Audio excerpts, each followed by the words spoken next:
हरियाणा में मानसून पूरी तरह से सक्रिय है। हरियाणा के शहरी स्थानीय निकाय मंत्री सुभाष सुधा का कहना है कि मानसून को लेकर अधिकारियों को साफ दिशा निर्देश दिए गए हैं कि यदि किसी से किसी क्षेत्र में सफाई व्यवस्था से संबंधित विशेषकर जलभराव की शिकायत उनके पास सामने आई तो अधिकारियों पर सख्त कार्रवाई की जाएगी। शहरी निकाय मंत्री सुभाष सुधा से खास बातचीत की है हमारी संवाददाता ईशा ठाकुर ने। में इस वक्त मानसून पूरी तरीके से सक्रिय है। इस मानसून सीजन को लेकर किस तरीके की व्यवस्था हरियाणा में की गई है, इस पर बातचीत करने के लिए शहरी स्थानीय निकाय मंत्री सुभाष सुधा जी इस वक्त मेरे साथ हैं। सर, मानसून का सीजन चल रहा है। हर बार हम देखते हैं कि कई तरह की लापरवाही सामने आती है जिसका खामियाजा लोगों को भुगतना पड़ता है। कैसे दिशा निर्देश और किस तरीके की व्यवस्था? देखिए सर, प्रथम तो मैंने बहुत ज़्यादा कॉर्पोरेशन चलाई है और मुझे बहुत एक्सपीरियंस है। इसी के तहत मैंने अभी पूरे हरियाणा प्रदेश के सभी कमिश्नरों को बुलाया था। टोटल हमारे चीफ इंजीनियर बुलाए थे, एक्शन बुलाए थे। मैंने बिल्कुल डिटेल में बात की थी, कब टेंडर लगाया आपने, कब तक आपने ड्रेनेज व्यवस्था को साफ नहीं किया, उनको मैंने कंप्लीट कहा। और इसके लिए मैं एक कॉर्पोरेशन पर्सनली टच में हूँ। उनको मैंने कहा जी आप वीडियो बना के मेरे पास भेजें और जहाँ भी मुझे लापरवाही मिलेगी उस पर सख्त एक्शन लिया जाएगा। कि देखिए, हम लोग मानसून आने वाला है, हमारा सरकार का फर्ज भी बनता है, हम लोग का फर्ज बनता है कि हम जितनी ट्रेन साफ कराएं, चाहे किसी डिपार्टमेंट की है, चाहे पीडब्ल्यू डिपार्टमेंट की है, चाहे सरस्वती बोर्ड की है, चाहे हमारे कॉर्पोरेशन की है, तो सभी को हमारा देखना का फर्ज बनता है। लेकिन उसके अलावा अगर परमात्मा की दया से बारिश ही इतनी हो जाए तो वो तो अलग बात है, लेकिन हमारे तरफ से पूरा कंट्रोल होना चाहिए। और इसीलिए हमने पूरे कॉर्पोरेशन पे खास तौर पे मेरे महकमे से मैंने पूरा कंट्रोल किया हुआ है। और मैं इसकी पूरी नम के हर कमिश्नर से बात कर रहा हूँ और उससे ये भी पूछ रहा हूँ कि कब, अभी बहुत से मैंने अभी कमिश्नरों की मीटिंग ली पूरे हरियाणा प्रदेश के 22 जिलों की।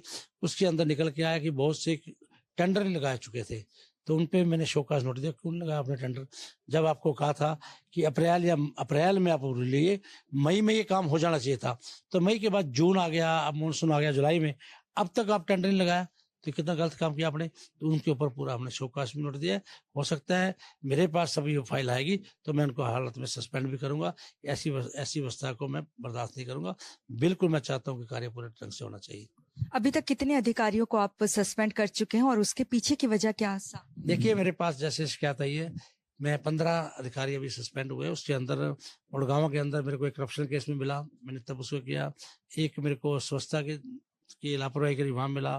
फरीदाबाद के अंदर भी मेरे को दो अधिकारी मिले जिनको यही नहीं पता था कि मेरे डेवलपमेंट में मेरी रोड्स का टेंडर कब हुआ, मेरे ड्रेन के टेंडर कब हुए।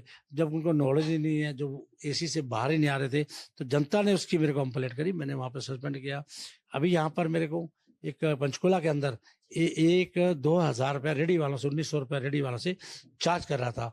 तो 1,200 रुपया उसने खुद रख रहा था, 700 रुपया देना था कॉर्पोरेशन को। ना 700 रुपया कॉर्पोरेशन को दिया, 35 लाख उसके तरफ पेंडिंग था। और 1,200 से 2018 से कितना पैसा ले गया वो, उसने वहां पर वाटर सप्लाई भी देना था, लाइट भी देनी थी उसने, उसके बाद अपने सिक्योरिटी भी देनी थी। किसी प्रकार की उसने व्यवस्था नहीं दी, तो मैंने इमीडिएट उसको सस्पेंड किया और साथ साथ मैंने कहा कि उसके अगेंस्ट भी एफआईआर दर्ज कर दी जाए।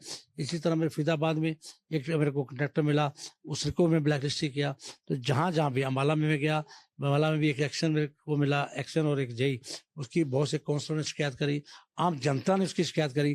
तो जहाँ भी मुझे करप्शन का या कंप्लेंट मिलेगी, मैं इसको बख्शने वाला नहीं हूँ। बहुत बहुत धन्यवाद सर। शहरी स्थानीय निकाय मंत्री सुभाष सुधा जी को आपने सुना, जिन्होंने अपने विभाग से जुड़े मामलों के बारे में जानकारी दी और साथ ही ये भी बताया कि आज तीर्थ यात्रा को लेकर एक बस रवाना कुरुक्षेत्र से की गई है, जहां से ये ताल्लुक भी रखते हैं और फ्री में निशुल्क ये यात्रा है, जहां पर अयोध्या में जाकर यात्री रामलला के दर्शन कर सकते हैं। और साथ ही इनका कहना है कि जितना भी खर्चा होगा ये खुद आने वाले समय में भी उठाएंगे। कैमरामैन विकास के साथ नेटवर्क 10 के लिए चंडीगढ़ से ईशा ठाकुर।